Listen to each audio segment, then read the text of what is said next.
Kilarigbo TV, ìkànnì amúlùdún àkọ́kọ́ tó ń gbé àṣà àti ìṣẹ̀lẹ̀ Yorùbá lárugẹ.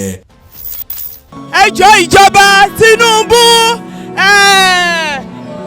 Sanwo-Olu, nínú ebi ń para ìlú o, ẹ ràn wá lọ́wọ́ o, ebi ń para ìlú o, Tinubu o, Sanwo-Olu o, ẹ ràn wá lọ́wọ́ o, ebi ń pààyàn iná ń jó o, olè ń jà o, gbogbo ẹ̀ ń ṣẹlẹ̀ o, ìjì ń jà lọ́tùn lósì o, Tinubu, Sanwo-Olu, ẹ ràn wá lọ́wọ́ o, ẹ má jẹ́ ó bàjẹ́ o.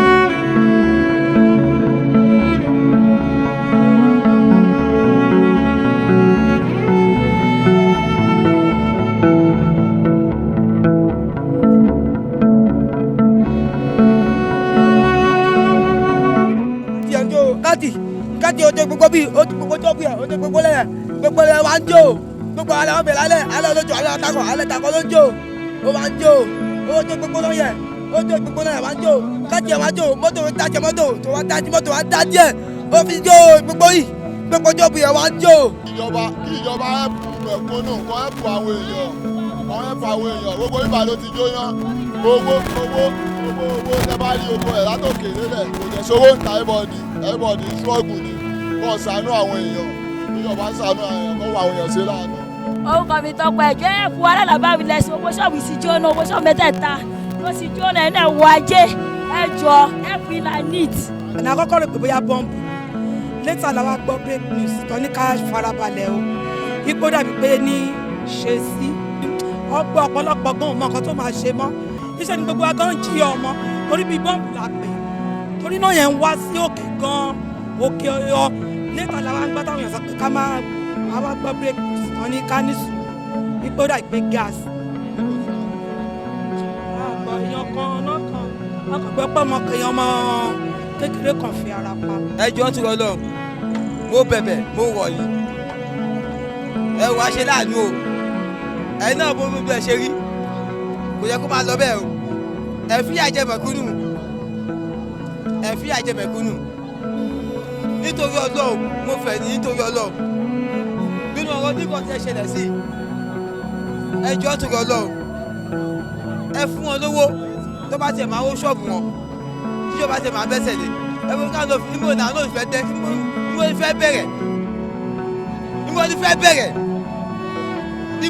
bẹ̀rẹ̀ ẹ jọ̀ọ́ torí Ọlọ́run mo fi Elédùmarè mo fi bẹ̀yìn ẹ ní ṣíṣe o bẹ́ẹ̀ lẹ̀ ní ṣíwà o ẹ jọ̀ọ́ ẹ bá mi ràn án lọ́wọ́. ọ̀pọ̀lọpọ̀ properties àwọn èèyàn ló ti jóná and àwọn ọmọ bí economy Nàìjíríà ṣe rí oníkálukú manage kìíní kan báyìí tí wàá tún ṣẹlẹ̀ akọ̀ǹbẹ̀ ìjọba kí wọ́n jọ wọ́n àwọn tí kìíní ṣẹ̀ sí lọ́dọ̀ kí wọ́n ṣàánú wọn because we know what is happening in Nigeria economy.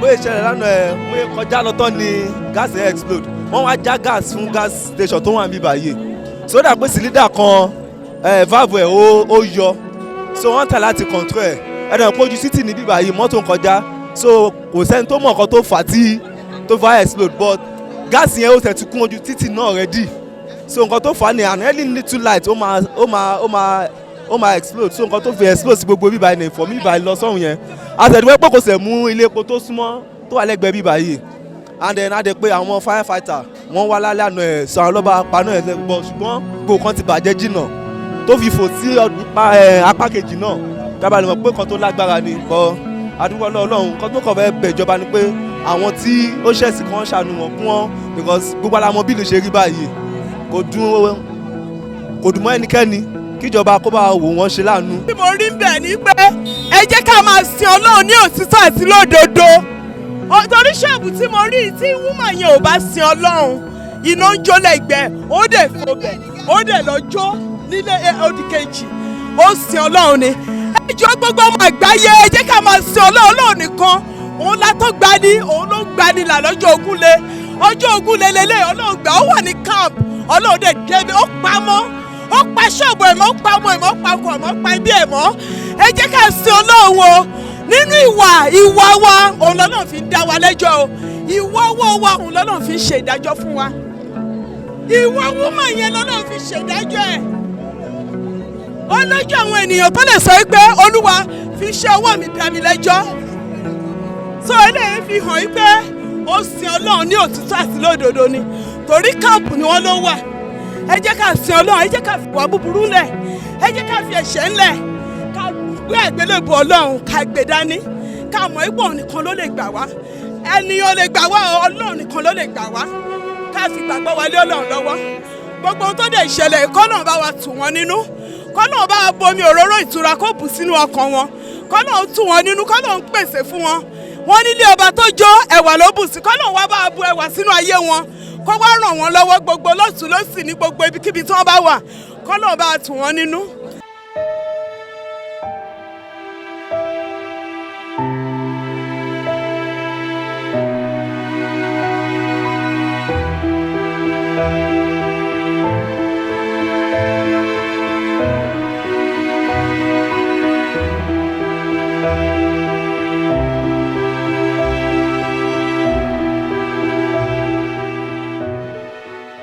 gbogbo nǹkan kí nǹkan tá a bá ń ṣe ká máa wà very careful because ibi báyìí náà ni asáré wá ní àná yẹn ìgbà tá a máa dé báyìí lánàá láàrin gbogbo nǹkan tó ń ṣẹlẹ̀ káàkiri so wọ́n fìlì gas ó dàbí pé tọ́jú fìlì gas yẹn ó jábọ́ ó láti tà sí other side so òun ló kọ́ sí gbogbo other side gbogbo ibi tí ẹ̀ ń rí yẹn so anything tá a bá ń ṣe ká wà very careful ọlọ́run wà pẹ̀lú wa o ìlú kò fara rọ ní ọwọ́ yìí kọ́lọ́run ṣàánú wa ni òfò ẹ̀mí ò lè dé bẹ́ẹ̀ nìkankan nínú wa God bless you. so eléyìí tó tẹ̀ wá ń ṣẹlẹ̀ nílùú nsìn ivat abẹ́ ọlọ́run pé kó bá a dá sí ọ̀rọ̀ lóyún ní bọ́s kò yí sí rárá ráìsì gun ọ̀ṣẹ́ sọ pé èèyàn fẹ́ sal bọ́s ráìsì nsìn 1,500 ní dèrèkà kan tẹ́ bá fẹ́ ra gàrí cup of gàrí lásán tí ń lọ sí bóyá bíi 500 naira so kì í ṣe kan tó jẹ́ kó bójú mu rárá so abẹ́jọba kọjọ kó bá wa wá kan ṣe sí ìyà ń jẹ àwọn aráàlú gidi gan seriously because ẹlòmíì sovereignty ti pọ̀ jù so abẹ́jọba kọjọ tó lọ kó bá wa. I sympathize those that have lost their properties. But however, you will recall we've informed good people of Lagos State to always abide with the rules and regulations. There are a lot of building codes that have been put in place and safety rules and regulations that have been put in place. We have already carried out a lot of sensitizations and documentations, dissemination of information about safety of life and property. It is pathetic that under the watch of this governor, despite all we have put in place in emergency response, in emergency planning, in emergency preparedness, I need to be emphatic and emphasize that in Lagos State, we have a robust fire service, rescue service in place. We have safety commission in place. We have building controlling agency in place. And we have LASEMA in place. And we have our local emergency management committee in all the 57 local governments. Now, the lacuna is that we discovered that despite all the humanly effort that we are putting in place to ensure safety of life and properties in Lagos State, some people are not keeping to the rules and regulations. And that is what led to this disaster yesterday. The disaster occurred around 10:20 p.m. We activated our emergency response plan.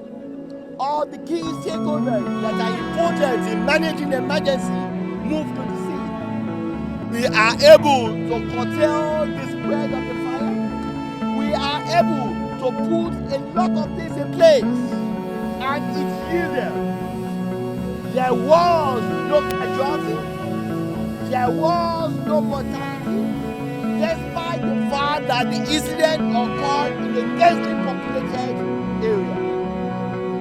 I need to assure the good people of Lagos State that they should remain cool, calm, and collected, that under the watch of Mr. Babajide Olusola Sanwo-Olu, the executive governor of Lagos State, we will do everything that is humanly possible to guarantee and ensure safety of life and property.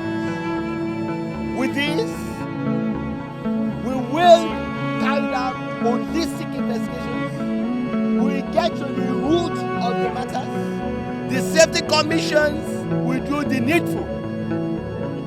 However, I need to inform you people, inform the good people of Lagos State, that we will work with Ifako Ijaye local government. We will ensure that we put all safety measures in place. It is of note that it affected 20 shops. Investigation will be carried out. All the devastated buildings will be brought to ground zero to ensure safety of life and properties and to prevent secondary occurrence. Good people of Lagos State, we will not fold our hands and allow these kind of things to continue. We will do everything possible to enforce safety code, building code, safety rules and regulations all over Lagos State. And I appeal to you that you need to abide with this rule. It is very, very paramount. Very essential. At least to avoid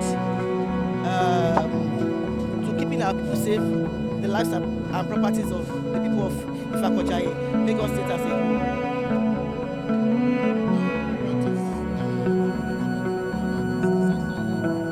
Well, we have been on ground since last night that this occurrence happened, and we have been taking on partnering with the state government. When it occurred, the Lagos State Fire Services, the LASEMA, and all the first responders, they were here on ground and we had to contain everything. It was brought to resolution last night. So we thank God that there was no casualty, and we will see what. I feel very, very bad. I feel very, very sad. But the most because we have lost so much as regards properties, but we thank God that we lose lives. So like the PS Asema said that the Lagos State government, we are going to be very, very hard on the establishment of all these things so that we can keep our people safe and our properties too. My name is Oluwatoyin Akirele. Thank you very much.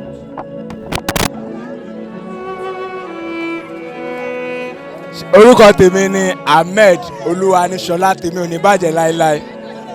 Alẹ́ àná yín bàlá kan gbọ́ gbáù gbòù gbáù. Àyíbẹ̀ yín pé bọ́ọ̀mù Boko Haram gáàsì ni o. From that place, ó kàn fò ní àbí gbáù. Tòyí ẹ̀ ní o. Everyone is scatter fufu. Asálọ ni o. Tí Jagaba kọ́ ẹ̀pà àwọn tí ọjà wọn jóná o. Lagos State kọ́ ẹ̀pà àwọn tọ́jà wọn jóná o. Ẹjọ́ torí Ọlọ́run. Ìgbà tí mo dé ìbàyí èèyàn 100 ló kọ́kọ́ kú. Àyà mi já o. Ṣe gbálẹ̀ báyìí. Gbogbo àṣẹ wọn fèǹtì ni wọ́n sá lọ ni. So may God help us. A ní ṣòfò ẹ̀mí. Àwọn tọ́jà wọn náà dẹ́ bàjẹ́ Ọlọ́run á fòfò rẹ̀ mi. Kíjọba àkọ́tọ́ bá lè ṣe fún wọn. Ọjọ́ nínú ọlá kọ́ ṣe kí ni kọ́ ṣe fún wọn. Peace be unto you. Ìjú Ṣàgárà wà ní Tóyìn Olúṣesí along Okearo road Olúṣesí ìbàlẹ̀ Olúṣesí bus stop. Tẹ́bá gbogbo bẹ́ẹ̀ ẹ rí pé gáàsì yẹn kí ní táǹkì gáàsì gan òun sì ní ẹ lókè sílíndà òun ní ẹ lórí pàánù bẹ́ẹ̀. So ẹjọ́ kíjọba bá mọ́nítọ̀ bọ́yè máa ta gáàsì. Irú àwọn gáàsì kò yẹ kó máa ta ní street. Tó bá jẹ́ outside ó níbi tó ti ń ta gáàsì. Ó yẹ ẹ wo rú bíbà yín sí síbí. Street ni ẹ wọlé epo nìyẹn. tọ́lọ́ akọ̀dúpẹ́ lọ́wọ́ Ọlọ́run ní pé kò ṣe kí ni kò mú lépo kálí lépo ló mú ni iná máa gba náà jẹ ni o but glory be to God for the peaceful and the peaceful.